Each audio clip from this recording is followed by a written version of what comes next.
С итогами деятельности Минприроды Ингушетии можно ознакомиться еще до начала коллегии. Во дворе Дома культуры на Зране в ряд выстроены несколько десятков машин марки «Нива». Их вручили егерям республики для защиты животного и растительного мира региона от браконьеров. Здесь и тяжелая техника. Она предназначена для более сложных работ.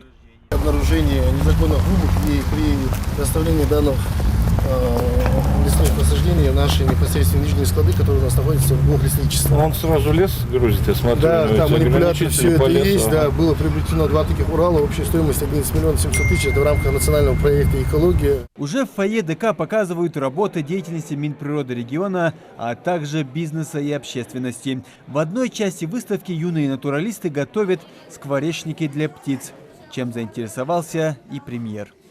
Должна быть шершавая или гладкая? Стенка.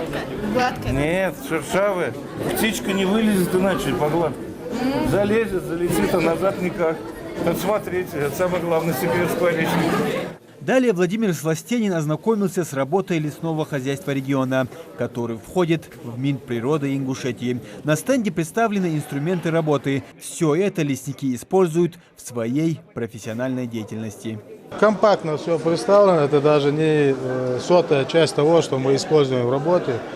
Ну, это вы все знаете, коптер, то, что мы проводим мониторинг пожароопасный сезон. Какие районы?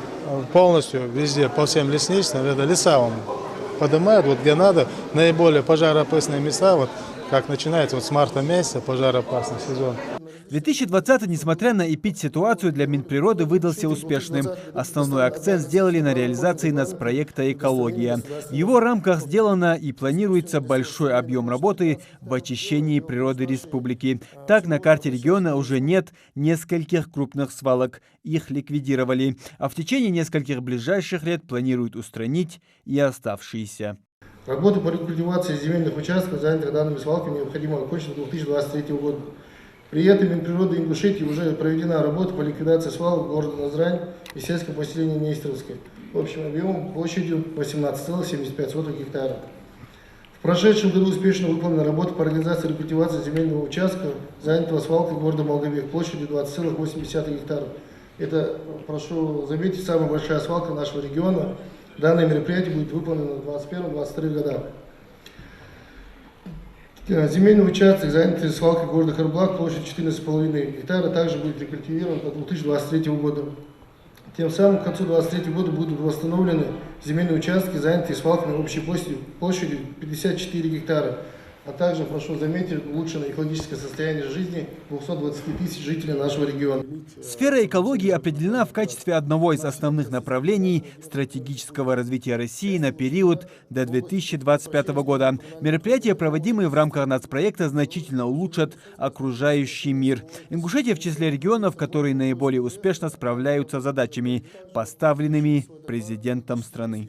Решите выразить слова благодарности от главы республики Калиматова Махмуда Али Макшарипыча за вашу очень нужную работу. Мы сегодня видели именно отношение к сохранению вот этой чистоты природы нашей Ингушетии. Ведь с этих вещей начинается воспитание, любовь к природе, любовь к родине. Поэтому я считаю, что за год сделано очень многое. Выставка сегодня это показала. Мне очень приятно сказать, что те контролирующие инстанции, начиная от проектного офиса в правительстве Республики Ингушетия и кончая на уровне аппарата полпреда президента в Северо-Кавказском федеральном округе, говорят в унисон, что Министерство природы Ингушетии является, во-первых, локомотивом, во-вторых, является, прочно заняло лидирующие позиции в авангарде по сравнению с другими министерствами республики, которые также работают над выполнением других национальных проектов. Но вот, честное слово, я иногда жалею, что я не являюсь членом вашего коллектива.